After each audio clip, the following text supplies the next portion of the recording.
Assalamualaikum warahmatullahi wabarakatuh. Untuk video yang part 1 tadi, part 1 yang sebelum ni, mesin ni aku dah tukar water level sensor. Dah tak keluar kod 1E. Tapi masalah dia,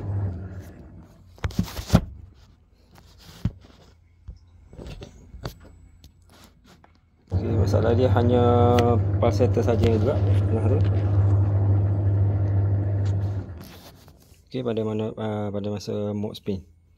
Jadi kat belakang ni aku dah buka dia punya konektor.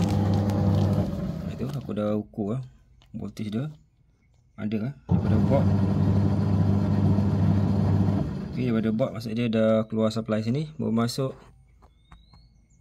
drain valve tu pula yang bermasalah. Ada masalah dengan drain valve ni. Kalau aku tukar ke tangan coil untuk motor ni, motor ni kena ukur daripada bawah. Sorry, motor kena buka tu. Jadi nak kena buka drain valve dan ganti yang lain. Baru boleh settle keseluruhan masalah untuk mesin ni. Untuk satu lagi video lepas yang aku dah tukar. Itu saja perkongsian. Assalamualaikum warahmatullahi wabarakatuh.